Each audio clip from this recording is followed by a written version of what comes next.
दोस्तों कहा जाता है need is the mother of invention और ऐसा ही हमें कुछ कंप्यूटर के इन्वेंशन के साथ भी देखने को मिलता है। आज हम जिस कंप्यूटर को देख रहे हैं उसकी खोज सालों पहले मैथमेटिकल ऑपरेशंस के लिए किया गया था। हालांकि समय समय पर जरूरतों के अनुसार वैज्ञानिकों और इंजीनियर्स ने इसमें ढेर सारे चेंजेस किए, जिसका रिजल्ट आज आप खुद अपनी आंखों से देख ही सकते हैं। पहले जो कंप्यूटर एक कमरे के साइज के हुआ करते थे, आज वह 24 इंच के स्क्रीन में सिमट के रह चुके हैं। हालांकि साइज में भले ही ये काफी छोटे हो चुके हैं, पर अगर यूजेस की बात करें तो इनका इस्तेमाल अब पहले से कई गुना ज्यादा होने लगा है। आज टिकट बुकिंग से लेकर ईमेल भेजने तक, ऑनलाइन रिजल्ट देखना हो या फिर स्टडी करनी हो या फिर हमें गेम ही क्यों न खेलना हो, सभी कामों में कंप्यूटर का इस्तेमाल होने लगा है। इनफैक्ट अमेरिका और जापान जैसे देशों के विकास के पीछे भी मेन रीजन कंप्यूटर ही है। वैसे दोस्तों कंप्यूटर का इस्तेमाल तो आप सभी करते होंगे, पर क्या आपने कभी सोचा है कि दुनिया का पहला कंप्यूटर कौन सा था, उसे किसने बनाया था और सबसे जरूरी बात कि कंप्यूटर कब और कौन लेकर आया था। दोस्तों सबसे पहले तो आप ये जान लीजिए कि कंप्यूटर का इतिहास आज से लगभग 3000 साल पुराना है। जी हाँ, 3000 साल पुराना। दरअसल 300 बीसी में चीन में बेबीलोनियंस द्वारा एक मशीन बनाई गई थी जिसका नाम एबेकस था।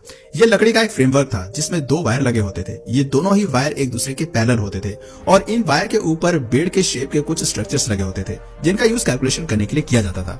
इनकी यूटिलिटी को देखते हुए आज के समय में एबेकस का यूज स्कूल में बच्चों को काउंटिंग सिखाने के लिए किया जाता है। दोस्तों एबेकस के बाद अलग अलग समय में अलग अलग वैज्ञानिकों ने अपनी जरूरत के अनुसार डिफरेंट टाइप्स के कैलकुलेटिंग डिवाइसेस बनाए। पर अगर डिजिटल कंप्यूटर की बात करें तो इसे बनाने का श्रेय फ्रांस के ग्रेट मैथमेटिशियन ब्लेसी पास्कल को जाता है। उनके द्वारा 1642 में डिजिटल कंप्यूटर का इन्वेंशन किया गया था, जिसमें नंबर लगे होते थे और उन नंबर्स को डायल करने पर किसी भी नंबर्स को आपस में ऐड किया जा सकता था। इस कंप्यूटर का इस्तेमाल एक कैलकुलेटर के रूप में किया जाता था। दोस्तों डिजिटल कंप्यूटर के बाद बारी थी मैकेनिकल कंप्यूटर के इन्वेंशन की और इसका इन्वेंशन साल 1822 में चार्ल्स बेबेज के द्वारा किया गया था। चार्ल्स बेबेज ने अपने इस डिवाइस को सिंपल कैलकुलेशन करने के लिए बनाया था। ये स्टीम से चलने वाली एक तरह की कैलकुलेटिंग डिवाइस थी।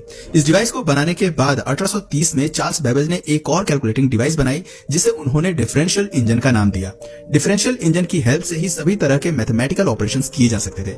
पर चार्ल्स बेबेज अपनी इस डिवाइस को और भी ज्यादा एडवांस बनाना चाहते थे और इसीलिए वो लगातार रात दिन एक करके उस पर काम करते रहे, लेकिन शायद होने को कुछ और ही मंजूर था। 79 साल की एज में 1871 में चार्ल्स बेबेज की अचानक मौत हो जाती है। चार्ल्स बेबेज के मरने के 40 साल बाद 1888 में चार्ल्स बेबेज के बेटे हेनरी बेबेज अपने पिता के काम को आगे बढ़ाते हैं और 1937 में पहला जनरल मैकेनिकल कंप्यूटर बनाकर तैयार कर देते हैं जिसका नाम एनालिटिकल इंजन रखा गया। दोस्तों ये कंप्यूटर अब तक के बनाए गए सभी कंप्यूटर से अलग और खास था। ये लगभग हर तरह की मैथमेटिकल प्रॉब्लम्स को सॉल्व कर सकता था। इसके अलावा ये कंप्यूटर इन्फॉर्मेशन को परमानेंट मेमोरी के रूप में स्टोर भी कर सकता था। यानी ये कंप्यूटर पूरी तरह मॉडर्न टेक्नोलॉजी से इक्विप था। आगे चलकर इसी को आधार बनाकर मॉडर्न कंप्यूटर्स का विकास हुआ। यही वजह है कि चार्ल्स बेबेज को फादर ऑफ कंप्यूटर कहा जाता है। दोस्तों कंप्यूटर के इतिहास का पहला इलेक्ट्रॉनिक कंप्यूटर एबीसी है। एबीसी यानी अतानासॉफ बेनरी कंप्यूटर। इस कंप्यूटर को लोवा स्टेट यूनिवर्सिटी के physics professor doctor John Vincent Atanasoff ने अपने ग्रेजुएट स्टूडेंट क्लिफोर्ड बेनरी के साथ मिलकर बनाया था। दोस्तों कंप्यूटर के इतिहास में क्रांति लाने वाला कंप्यूटर ENISC है। ENISC यानी electronic numerical integrator and computer. अगर आप नाम से नहीं समझ पा रहे हैं तो मैं आपको बता दूं, ENISC दुनिया का पहला programmable electronic general purpose digital computer है जिसे 1945 में बनाया गया था। इस कंप्यूटर को डिजाइन करने और बनाने का काम यूएस आर्मी ने किया था, इसलिए सबसे पहले इस कंप्यूटर को यूएस आर्मी के लिए इस्तेमाल में लाया गया था। ये कंप्यूटर बड़े से बड़ा न्यूमेरिकल प्रॉब्लम सॉल्व करने में कैपेबल था। इसमें प्रोग्रामिंग के थ्रू चेंजेस भी किए जा सकते थे। ENISC अपने समय में उन कैलकुलेशंस को 30 सेकंड में पूरा कर देता था जो कि उस समय एक आम इंसान को करने में 20 घंटे लगते थे। ENISC की इस खूबी ने उसे अपने समय में काफी पॉपुलैरिटी दिलाई। हालांकि ENISC की एक कमी भी थी, इसका वेट और साइज दोनों ही काफी बड़ा था। अगर साइज की बात करें तो इस कंप्यूटर को किसी जगह पर रखने के लिए 20 बाई 40 फीट का कमरा होना चाहिए था, जबकि इस कंप्यूटर का वेट लगभग 30 टन था। यह कंप्यूटर पर्सनल यूज के लिए नहीं था, इसका इस्तेमाल किसी एरिया स्पेसिफिक से जुड़े लोग ही कर पाते थे।